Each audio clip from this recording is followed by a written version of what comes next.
se ven demandados, se ven acosados, se ven hostigados por la información, por el trabajo que realizan.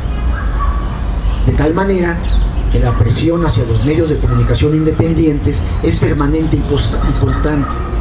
Aquellos medios que no atienden a los grupos de poder político, que no atienden a ningún grupo de poder económico que sea dueño de los medios, pues entonces estos medios hacen un trabajo profesional, ético, responsable, y se enfrentan a los grupos de poder. Y esto es lo que le ha pasado a Contralínea exactamente. Acabamos hace 3 meses, el 17 de abril, fue allanada mi domicilio particular, entraron hombres armados. Yo vivo en Coyoacán. 2 meses después, el 24 de junio, las instalaciones de la revista Contralínea fueron allanadas.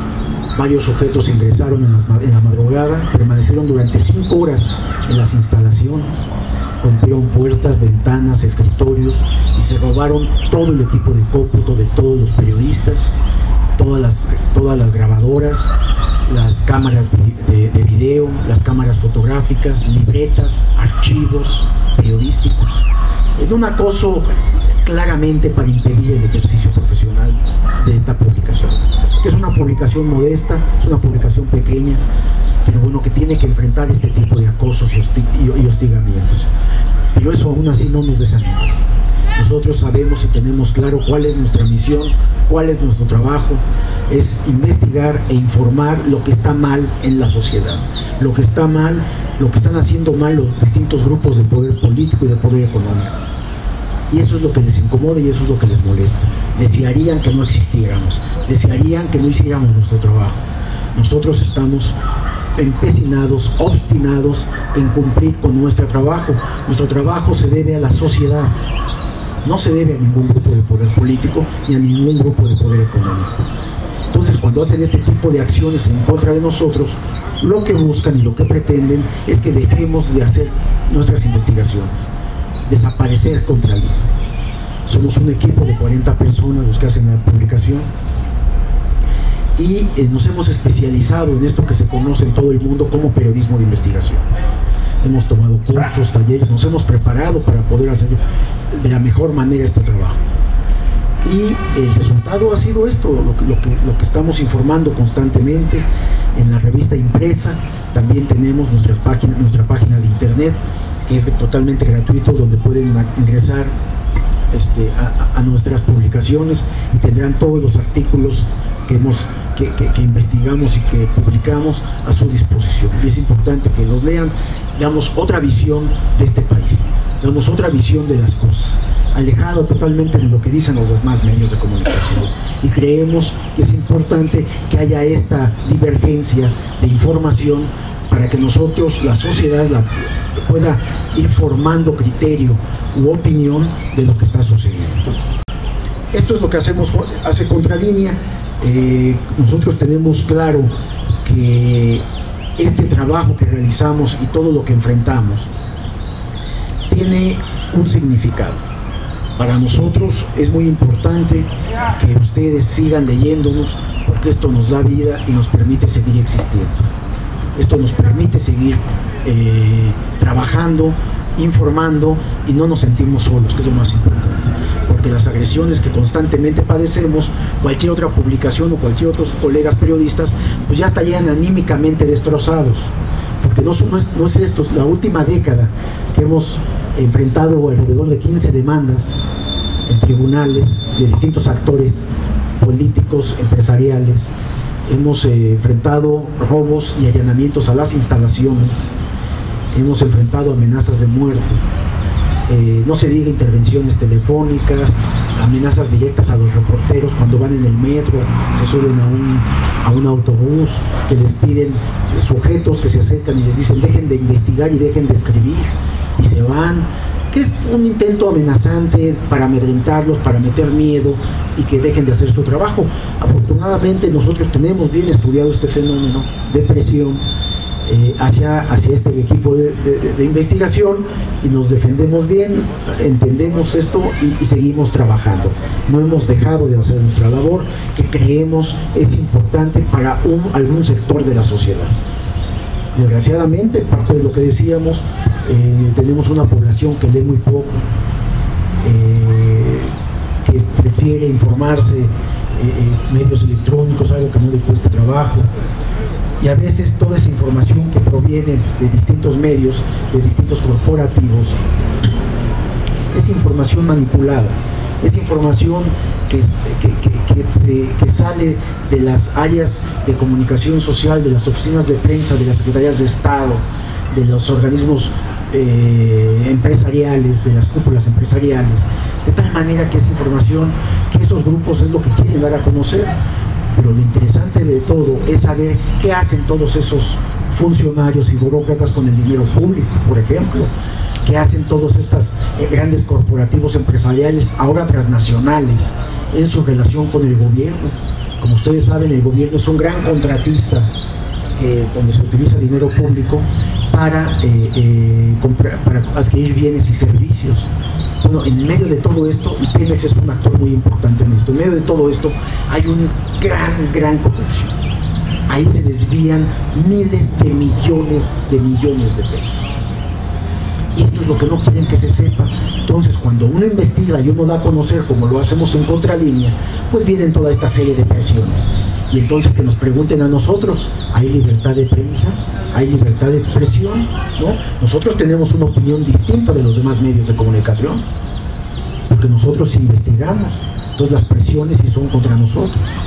Nosotros creemos que a pesar de que la ley garantiza nuestro trabajo, la Constitución, leyes reglamentarias, hay organizaciones no gubernamentales, defensores de derechos humanos, organismos autónomos independientes, hay fiscalías y mecanismos de protección.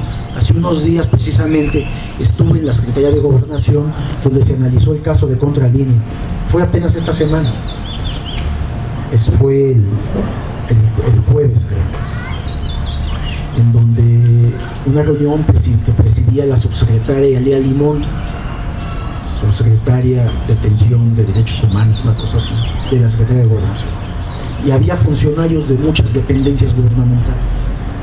Entonces, en la mesa que a mí me toca para que analizaran el caso de Contralínea, pues bueno, había académicos, había funcionarios, había policías, porque en esta idea que tiene la autoridad de parecer que defiende y que le interesa lo que le sucede a la prensa. Y digo aparecer porque no basta una reunión de esta naturaleza para que cese el hostigamiento, porque hay muchas formas de presionar a los medios de comunicación. Todo el sexenio de Felipe Calderón nos fuimos vetados en la parte comercial, en la parte publicitaria, por ejemplo. Esa es una forma de presionar a los medios de comunicación, porque el dinero que utilizan las entidades públicas es dinero público, es dinero de todos los mexicanos, no es dinero que le pertenezca a algún funcionario, es dinero autorizado por el Congreso de la Unión para publicidad, de tal manera que le debe de tocar a todos los medios de comunicación. Pero como esto no está reglamentado, la autoridad decide a quién sí le da publicidad y a quién no le da publicidad. Y esta vieja práctica de yo no le doy publicidad, yo no te doy publicidad para que me pegues, pues está en práctica también, está actualmente en práctica. Esto es lo que hace la autoridad y todos los niveles de gobierno. De tal manera que esta presión, aunado a las demandas, por ejemplo, yo les decía, en los últimos 10 años hemos enfrentado 15 demandas. Esto tiene un desgaste, además de físico, de que hay que estar atendiendo en tribunales. Quien haya tenido algún problema en juzgado sabe que es un infierno, porque la corrupción ahí es terrible. Pero además de tiempo, dinero, porque hay que contratar abogados que estén defendiendo todos los casos, porque si no, uno es sentenciado en contra. Son juicios amañados, jueces, magistrados comprados. Porque yo sostengo algo, más allá de la corrupción del Poder Ejecutivo y del Poder Legislativo, la corrupción del Poder Judicial es más grave, porque ahí se juega con la vida y la libertad de las personas. Y el poder judicial en este país está podrido completamente. No hay juzgado, no hay tribunal en donde la corrupción no se practica. Desde los jueces y magistrados y ministros de la Suprema Corte, que ganan fortunas inmensas, además de que tienen a todos sus familiares dentro de las estructuras judiciales. El nepotismo ahí es algo natural y algo normal, nadie los cuestiona, porque es la última palabra dentro de la estructura legal de este país. Nosotros hemos escrito también, hemos hecho investigaciones de todo el Poder Judicial, y ¿saben cuál ha sido la reacción del Poder Judicial? A Contralínea no se le da publicidad. Entonces todas las demás publicaciones reciben, todos los demás medios de comunicación, excepto Contralínea. Esa es la forma de vengarse ellos de nosotros, porque hemos denunciado la riqueza inmensa que han acumulado los ministros de la Suprema Corte de la Justicia. Estos burócratas, especie de semidioses que muy pocas veces aterrizan en la tierra y se enteran de lo que pasa. Estos funcionarios que cuando salen dejan la cartera de ministros de la Corte, tienen un salario igual, le siguen pagando lo mismo durante toda la vida hasta que se mueren. Y son personas que tienen un salario mensual aproximado de $500,000 de pesos, ¿eh? No estamos hablando de eso, además del enorme fideicomiso que tienen los ministros de la Corte. Un fideicomiso que tiene miles de millones de pesos y que ellos pueden utilizar para lo que ellos les plazca y se les antoje. Tienen a su servicio servidumbre, todo es pagado con dinero público. Y me desvío un poquito para hablar del Poder Judicial, porque verdaderamente es alarmante la corrupción que hay ahí, y hemos sido víctimas nosotros de este sistema judicial mexicano. Y volviendo al tema de la libertad de prensa, nosotros creemos que falta mucho todavía en este país para que este espacio, para que esta lucha la ganen los medios de comunicación y la ganemos los periodistas. Y por supuesto, porque el beneficiario de la libertad de prensa es la sociedad. A ella nos debemos como periodistas. El periodismo no puede ser un negocio, compañeros. Quien lo diga, porque lo dicen todos los medios de comunicación, quien diga que es un negocio, pues porque así lo ven, y entonces ellos venden la línea editorial. El periodismo es una convicción social, está regido por principios. Los periodistas nos debemos a la sociedad, tenemos la obligación de servir única y exclusivamente a la sociedad, de tal manera que no podemos ver esta labor social tan importante que permite e induce a todo país a una democracia como un negocio. Entonces, cuando escuchen ustedes que el periodismo es un negocio, bueno, pues ya se imaginarán qué clase de periodistas o con qué clase de periodistas están hablando. Por eso los dueños de los medios de comunicación en este país son empresarios, no son periodistas, salvo excepciones, como son, que ustedes ya lo saben, Jornada, Proceso, Contralínea. Todos los demás son empresarios que nada tienen que ver con el periodismo.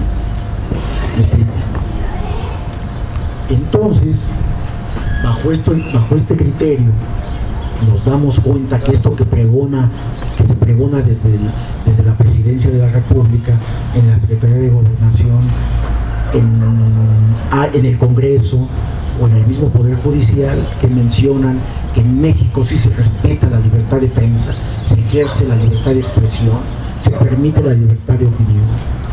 Bueno, siempre y cuando no hable mal de ellos, porque si ustedes hablan mal de ellos, entonces van a ver que no les respetan esto. Entonces, por eso hay tantos luchadores sociales desaparecidos, ¿no? Tantos líderes sociales encarcelados, tantos periodistas independientes perseguidos, acosados. Y lo más grave, compañeros, México está clasificado como el primer país de agresiones en el mundo.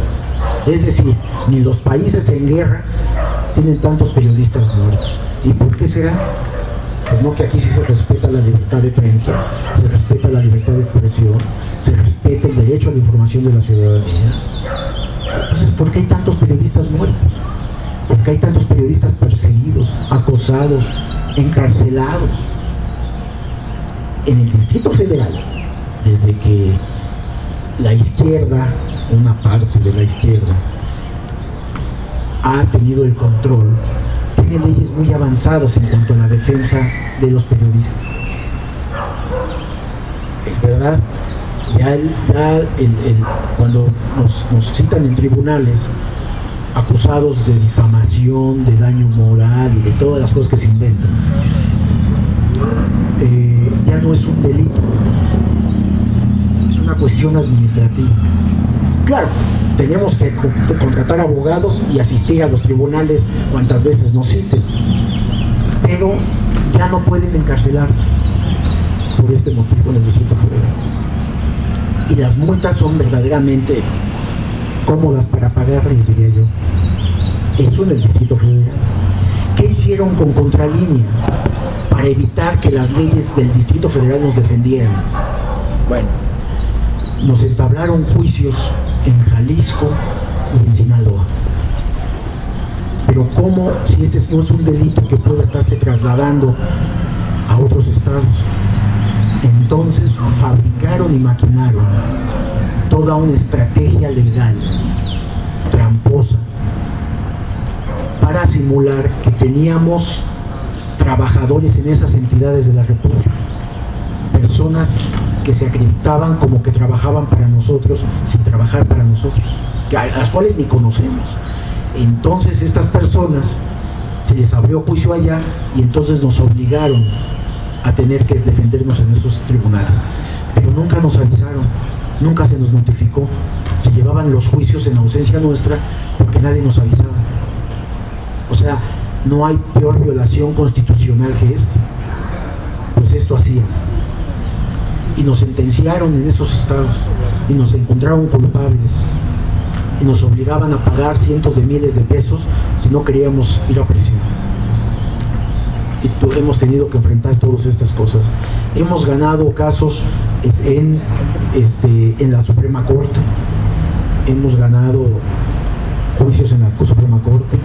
La Comisión Nacional de los Derechos Humanos ha emitido recomendaciones a favor de Contralínea por el acoso y persecución que ha sido probado, que está probado.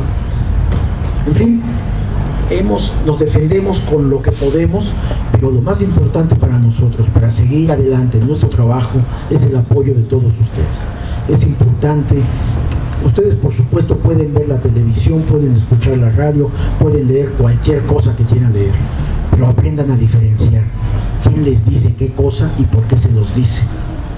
Cuando ustedes escuchen un noticiero de los medios electrónicos, sepan qué les están diciendo y tengan la capacidad de analizarlo y saber si esto es verdad o solamente les están dando los mensajes que los grupos de poder quieren darles. Que eso es importante. Y qué medios sí están haciendo investigación aún a riesgo de su propia vida, porque entonces la información cobra un valor mayor. Y si esos periodistas arriesgan su vida por informarles, lo menos que podemos hacer como sociedad es leer y estar atentos de qué les pasa a esos periodistas, porque ellos están arriesgando su propia vida por hacer su trabajo y cumplir con su responsabilidad social, como todos ustedes lo hacen. Yo les dejo aquí porque me gustaría más que intercambiáramos ideas, que me dieran sus opiniones de lo que ustedes consideren, que me critiquen también, es muy válido, yo sí lo acepto. Y que, o si tienen preguntas concretas de el tema que nos ocupa o de cualquier otro tema, ¿les parece bien? Sí, ¿cómo no?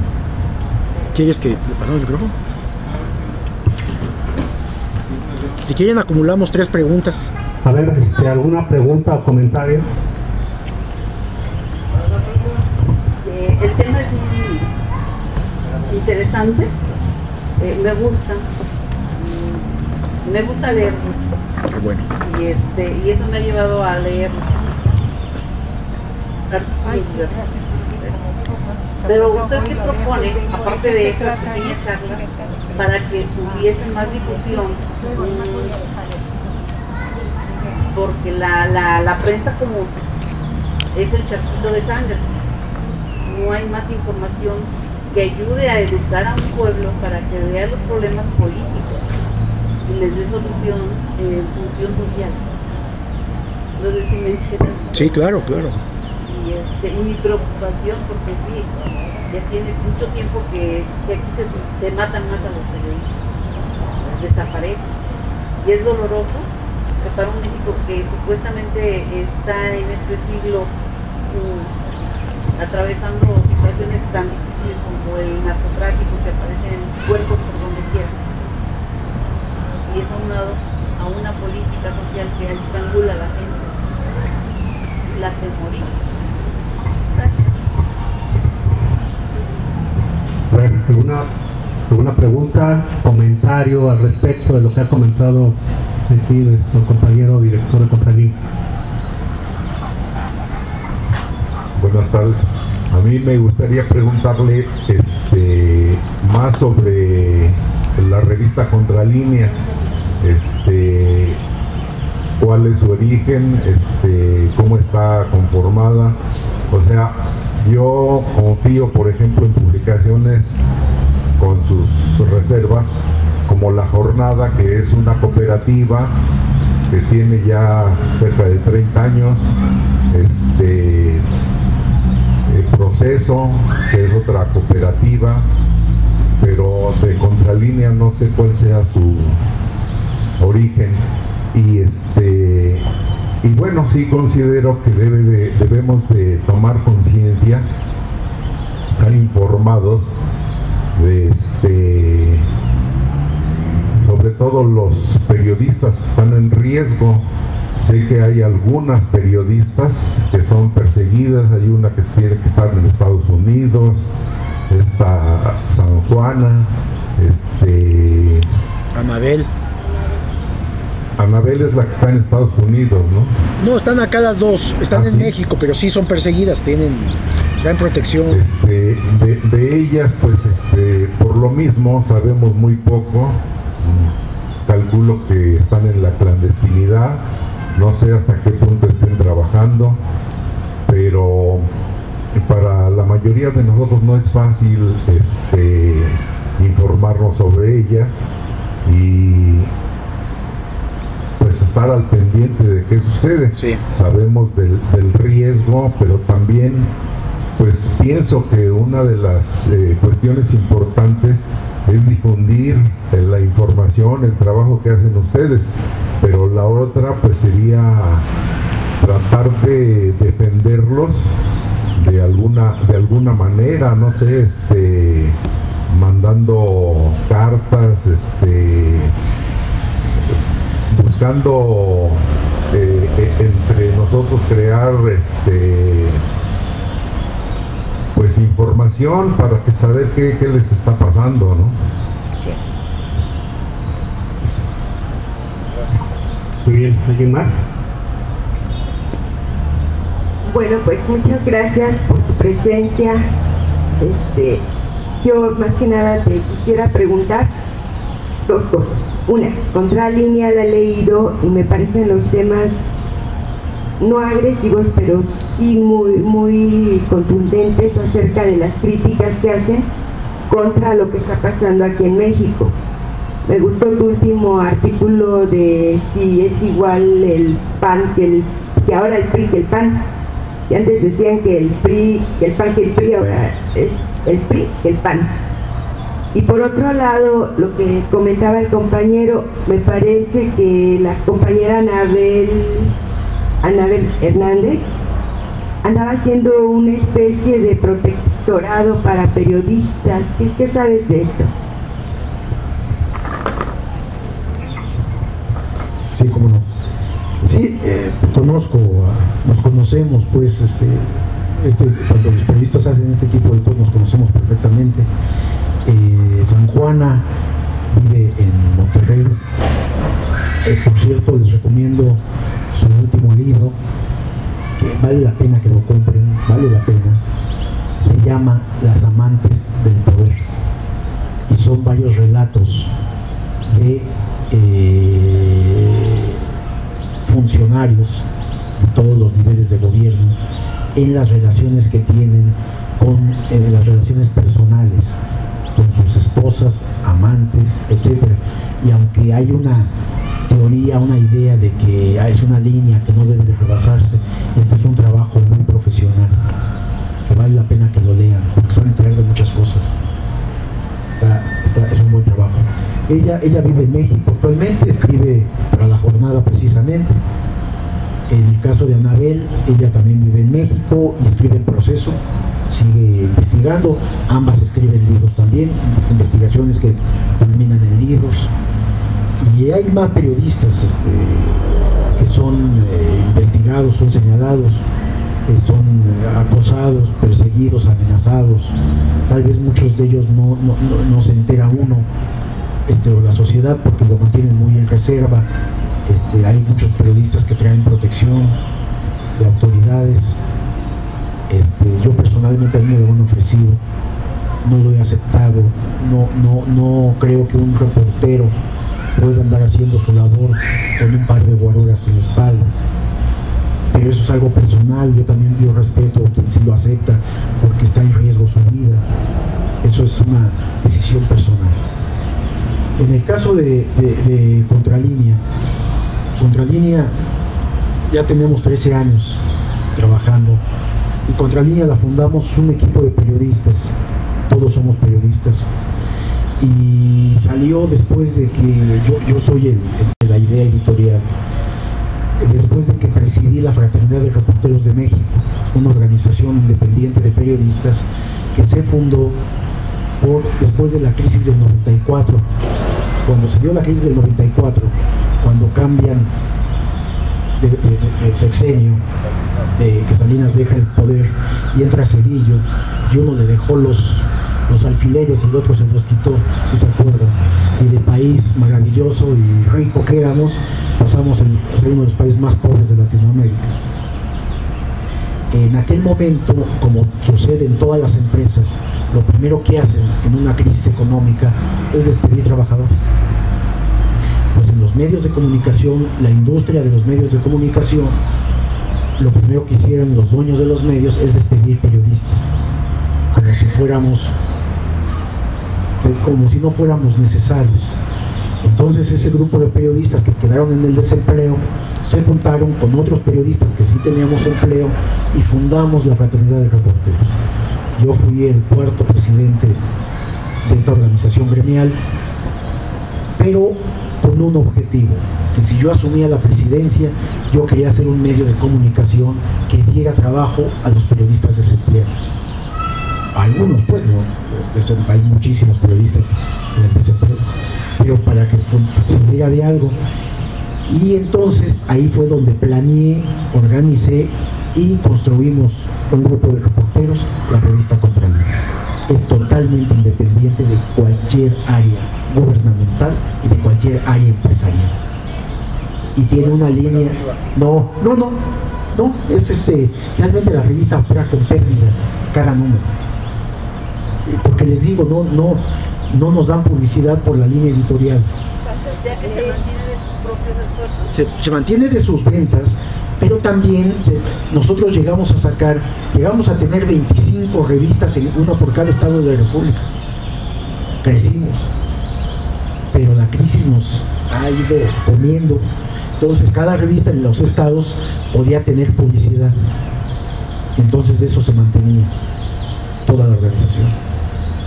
Pero el equipo que estamos allá al frente de la publicación, estamos muy conscientes de la situación. Entonces hay veces que no hay salario y entendemos perfectamente de qué se trata. Tenemos restricciones, ¿no? Pero creemos que es muy importante que el equipo siga avanzando y siga adelante y siga preparándose, porque además hemos hecho estudios, tenemos un par de maestrías los que trabajamos ahí, vamos a entrar un doctorado también, porque los periodistas en este país tienen que prepararse aún más todavía. Tenemos que crecer profesionalmente, es muy importante esto, para poder tener una mayor capacidad de análisis, una mayor capacidad de crítica, para escribir mejor, para informar mejor. Entonces la preparación es algo permanente, no solo de los periodistas, ojalá fuera de toda la sociedad, de todos los mexicanos, pero uno de los problemas que tenemos en México es la educación, precisamente. Cuando es un país que con tanto que ha dado el petróleo, todavía tiene analfabetos, tiene comunidades indígenas. Ahora que estamos regalándoles un libro, léanlo. Fuimos a las zonas más pobres de este país y son las narraciones que traemos aquí. Se da uno cuenta de la miseria extrema en la que está México. Y todo el dinero que ha salido del petróleo, ¿quién lo tiene? Los tienen los funcionarios y los grupos empresariales, ¿no? Sí. Pensé que me había levantado la mano. La otra parte que preguntaba la señora tiene que ver, bien, si un país no respeta la libertad de prensa, la libertad de expresión, la libertad de opinión, el derecho a la información de la ciudadanía, no es democrático. Una regla de la democracia es permitir el libre exposición de las ideas, las opiniones, la crítica, las investigaciones y su publicación. Si en México hay tantos periodistas asesinados, es porque no hay democracia. Democracia no significa nada más que puedan ir a las urnas y a veces simular que votan por una persona, y digo simular porque a poco ustedes creen que gana realmente o el que ustedes han votado o el que tiene la mayoría de votos. Sigue habiendo robo de urnas, sigue habiendo, digo como lo vimos las últimas elecciones, la utilización de dinero público para desviar las votaciones, manipulación, fraude. Pero muchas personas piensan que por el hecho de tener voz y voto en el momento electoral, y eso ya es democracia. No, la democracia tiene que ser más acabada, y aunque no hay democracia perfecta, sí hay indicios cuando un país avanza en esta materia, y México está muy lejos de eso. Por eso es uno de los países más violentos en este momento del mundo. Por eso las noticias que circulan de personas colgadas, asesinadas, masacres masivas, todo lo que sucede en este país circula por todo el mundo, en Europa, en todos lados nos ven como si vivieran en México unos salvajes, ¿no? Entonces acá adentro hay un discurso oficial que habla de libertades, de democracia, de bienestar social. Pero un país de 120 millones de mexicanos, en donde 80 millones viven en pobreza extrema, con necesidades, con una circunstancia precaria, con problemas de vivienda, con problemas de educación, con problemas de salud. Entonces eso no puede ser democracia, porque la otra parte es una cúpula empresarial multimillonaria. No de balde tenemos al hombre más rico del mundo en este país. ¿Y desde cuándo viene la riqueza del señor Slim? Pues viene desde Salinas, casualmente, ¿no? En fin, podríamos hablar todo el día y toda la tarde aquí de estos temas, pero este es el panorama en el que vivimos, ¿no? Y por eso, pues, insisto, es importante que se reúnan, que discutan, que escuchen, que pregunten, que critiquen y que estén atentos a lo que sucede en su país. ¿Sí? Si quieres así, te escucho. Sí. Si bien a ustedes no les afecta la ley de telecomunicaciones al ser un medio impreso, ¿qué piensan de esos grupos de poder que ahorita, por ejemplo, el más cercano para la tercera cadena nacional es el Grupo MAC?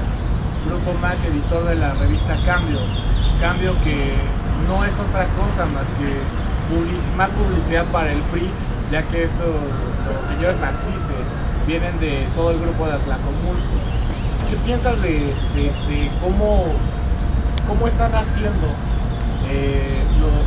el mismo gobierno federal para darle más poder a estas personas que los están apoyando, que lo único que hacen es darle publicidad y buena publicidad? Ellos también editan en Toluca una publicación que se llama Milet, que siempre pone a todos los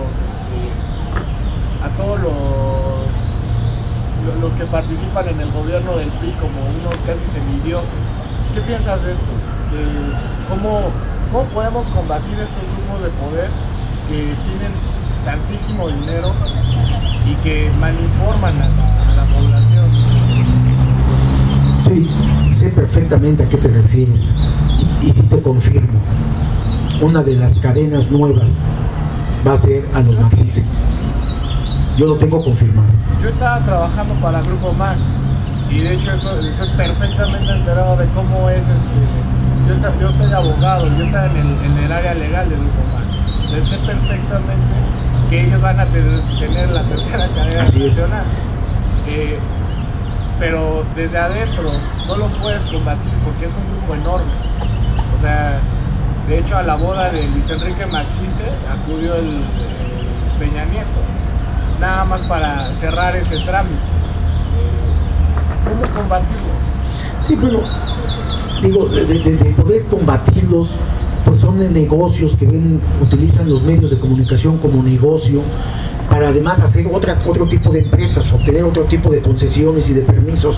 Estas concesiones pues son dirigidas, las va a otorgar el gobierno, la autoridad, los que están en este momento ostentando el poder, y casualmente son mexiquenses y este grupo es mexiquense y lo han acompañado desde que estaban ahí en el Estado de México. O sea, no hay duda de que esto va a suceder. Va a haber otra cadena más y va a haber una tercera cadena que va a ser del Estado.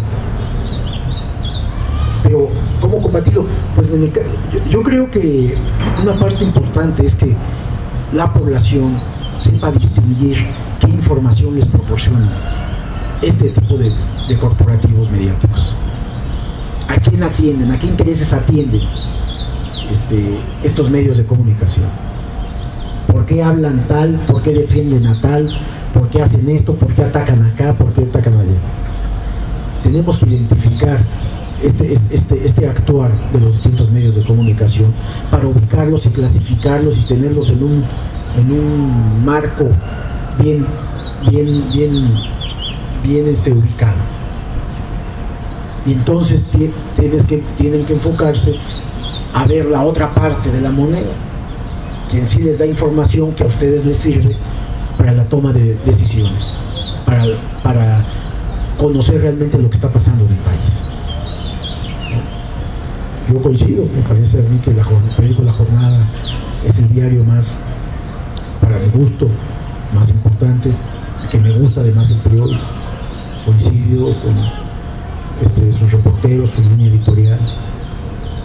El Proceso no se diga, el Proceso tiene una línea editorial independiente desde mucho antes, cuando en este país no se podía hablar del presidente del ejército y de la iglesia. El Proceso ya lo hacía. Conozco a sus directivos, a sus dueños, tenemos relación y tenemos contacto, ¿no? Hay buena relación. Y lo que nos ha unido es esta parte independiente, ¿no?, en el que nos movemos. Entonces estamos atentos uno de otro, ¿qué les pasa, no? ¿Qué sucede? Y cuando suceden estas cosas publicamos simultáneamente todos los medios. Podemos no reunirnos frecuentemente, pero estamos observándonos qué se está haciendo, ¿no? Y contra estos medios pues es muy difícil decirte que se puede hacer algo de no ser más allá de denunciar y de informar lo que está pasando. En el caso de la prensa, en el caso de la sociedad, pues dejar de leer o dejar de comprar sus productos, ¿no?, dejar de consumirlos, ¿no?, opinar y criticar en foros abiertos, en tribunas, en cartas, en redes sociales, ¿no?, que ahora las redes sociales se ha convertido en un empoderamiento social de crítica hacia donde se mueve todo, ¿no?, pero también la contraparte las utiliza, no crean que no. Entonces todo lo que circula ahí, ni todo es verdad, ni todo es mentira, ¿no? Hay que saber leer lo que se está informando en esos espacios sociales, ¿no? Porque eso no es periodismo tampoco, eso también hay que decirlo, hay que saberlo, ¿no? El periodismo tiene una metodología de trabajo, de verificación, de contrastación, de confrontación, de ética, de responsabilidad social. No digo que todos los medios lo hagan, por supuesto, pero tiene principios básicos el periodismo.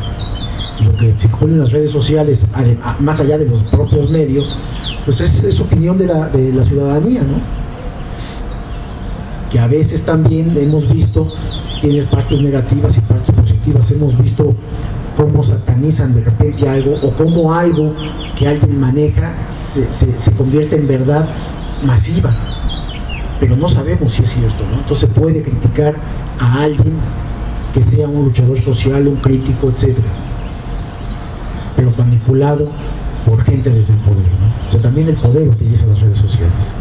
O sea, hay que tener cuidado cuando leemos, cuando lo retuiteamos y todo esto. Hay que saber qué es, ¿no? Y tener seguridad en lo que leemos y en lo que hacemos. O sea, hay que andarse con cuidado en estos espacios, ¿no? Claro, pueden poner lo que ustedes quieran, porque finalmente es la libertad que se tiene en estos espacios, que han querido apretarla, censurarla, cerrarla,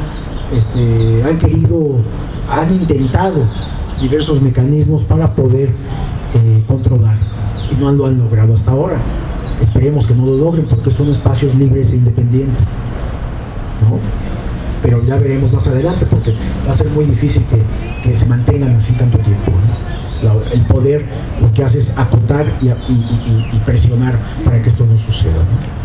No sé si tengan algún otro comentario o pregunta. Sí. De Anabel, del protectorado que andaba haciendo hacia los periodistas.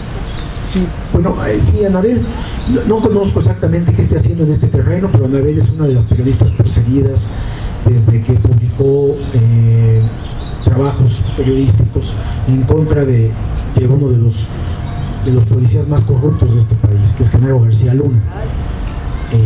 Ella publicó sus residencias, sus vínculos con el crimen organizado, etcétera, etcétera. Entonces hubo amenazas de muerte y tuvo protección, y en fin. No sé si esté en este momento haciendo algo como una organización o algo distinto. Pero debe decir, está ahí atenta también a lo que sucede, ¿no? Les digo que finalmente los periodistas nos conocemos, sabemos quiénes somos, y sí, bueno, pues ella escribe una publicación importante como es Proceso, ¿no? Sí. Sí. Ana Lilia Pérez estaba exiliada en Alemania, ¿no? Ana Lilia Pérez, reportera de Contralínea, se vio también amenazada, demandada, presionada. Llegó un momento en que ella tomó la decisión de aceptar que organizaciones internacionales la sacaran del país. Está en Alemania todavía, ya lleva un año aproximadamente.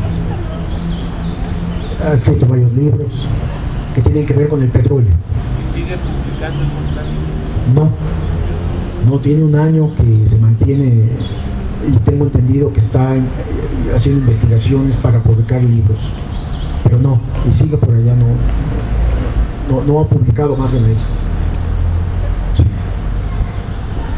¿Algún otro comentario? Sí. Nada más un comentario. Sí. Mire, ahorita se habla de la libertad de prensa, que antes no había. ¿Sí? Pero también hay otra cosa, hay libertad de prensa, pero los señores del poder tienen un cinismo con una caparazón tremenda. Puede salir un artículo en algún periódico, alguna revista, por ejemplo, en contra de los ministros de la Suprema Corte, pero tienen un cinismo. No sabemos cómo le hacen para soportar tanta la verdad que se dice y el cinismo que ellos tienen. O sea, estamos en una situación tremenda. En México tenemos una situación tremenda, ¿sí? Ahora, y también hay tal vez sea un espectáculo. Por ejemplo, en estos días, en esta semana, se acaba de saber lo de Michoacán. ¿Quién sabe si es para contrarrestar que hay nula oposición a las aprobaciones que están haciendo la Cámara de Diputados y la Cámara de Senadores respecto a las leyes energéticas? Usted nos podría decir, ¿hay algo ahí para...? Pero perdona, ¿cuál es la pregunta? ¿Que tenga relación qué con qué? En lo que está pasando en Michoacán. Pero en Michoacán pasan muchas cosas. Lo de los niños. Ah, lo de Mamá Rosa. Mamá Rosa, la famosa Rosa. Parece que es un espectáculo para dejar de pensar o de ver lo que se está aprobando en la Cámara. Bueno, todo esto de la Cámara y de las leyes y de los grupos políticos que ahí se manejan y que controlan el Congreso, no necesitan desviar la atención para hacer todas las cochinadas que hacen en el Congreso. tienen controlado, basta los votos de 2 o 3 partidos políticos que son aliados para sacar las leyes. No, aunque hay oposición, es oposición que nada más tiene uso derecho y uso de la tribuna, y nos enteramos de la crítica que hacen por los medios, pero después de eso en número, en votos, no es suficiente para oponerse a todas las leyes que muchos mexicanos creemos que no deben de aprobarse. Es algo muy simple para mí. Yo, aunque le entiendo, me meto, leo y todo esto, para mí no es tan complicado entender que el petróleo no es un problema de privatizarlo o no, es un problema de saqueo, de robo que han hecho del petróleo en este país, de enriquecimiento ilícito, de corrupción, de impunidad. Y contra esto no hay leyes, contra esto no hay discursos, contra esto no hay nada de este gobierno. Porque antes de privatizar no pensaron mejor en combatir la corrupción. Estaba la Constitución, pero No, la Constitución la está es violada permanentemente, es modificada para poderla violar constantemente. Si hay algún artículo que les moleste, que les impida, pues lo cambian con votos en el Congreso. Punto. O sea, pero no es tan complicado entender que no necesitaban privatizar, desde mi punto de vista. Dicen, es que si no privatizamos no crece el país. Es que están robando el dinero, ese es el punto. El dinero público. Entonces, pero de todos modos se lo van a seguir robando. sí, es lo que teníamos que ver, es lo que tenemos que denunciar, es lo que teníamos que criticar, y es a lo que nos tenemos que oponer. Pero ¿qué pasa con Michoacán? Es que yo ahí tengo una opinión que puede ser muy diferente a la de ustedes, o a la de alguien de ustedes. Yo conozco a esta mujer, hace 40 años la conocí. Yo tengo muchos años en el periodismo. La conocí hace 40 años. Y era una mujer que empezaba a tener no guardería, un centro social de protección, daba de comer a indigentes, le entregaba niños en adopción, les ponía su nombre. Eso ha sido toda la vida, no es de ahora, porque veo que ahora salen hace falta investigación ahí. Nosotros teníamos ganas de ir a hacer un buen trabajo ahí para explicar el fenómeno social que está pasando ahí, pero no lo hicimos. Luego cuando ya está toda la prensa metida en un asunto, Contralínea ya no va. Contralínea se dedica mejor a donde no hay nadie, investigar. Y hemos revelado cosas ocultas muy graves. Y uno de los puntos que señalaba, que me parece muy importante porque es cierto, el cinismo y la impunidad van de la mano con las actuales autoridades. Porque uno escribe, los acusa, los denuncia, lo publica los documentos y no pasa nada. No pasa nada. Yo creo que a veces es por convicción, porque uno sigue, pero la verdad, cuando uno ve que no pasa nada, pues uno tiende a desanimarse, a decir, bueno, pues yo tengo muchos años en este negocio, en este asunto del periodismo, y nunca ha pasado nada. He acusado a secretarios particulares de presidentes, a secretarios de Estado, de corrupción, vínculos con el narcotráfico, el crimen organizado, y no pasa nada. Y esto sucede en un país de impunidad, de injusticia, en un país donde la corrupción es protegida institucionalmente, desde el poder. Por eso no pasa nada. Y entonces, ¿quiénes llenan las cárceles? Campesinos, indígenas, gente pobre. Y muchos de ellos no son delincuentes, que es lo peor del caso. Bueno, no acabamos de ver el peor ridículo con Gastón Azcárraga, que un juez le dio el amparo. Cuando pasa esto, dice uno, pero bueno, a los ojos de toda la sociedad en su conjunto, ¿cómo podemos hablar de justicia y de democracia y de libertad cuando un pillo de esta naturaleza dejó sin empleo a tantos trabajadores, sin salario, sin liquidaciones, protegido por Felipe Calderón y todo su grupo, solapado por el actual gobierno, con un poder judicial corrompido hasta el tuétano? Y no pasa nada. gracias a él es presidente No pasa Peña nada. Nieto. Sí, porque además muchos de estos son donadores de dinero a las campañas políticas. Oceanografía es un tema nuestro, ¿eh? Usted, señor, que preguntaba que no conoce Contralínea. Contralínea hace 10 años dimos a conocer todos los negocios de los hijos de Marta Sagún,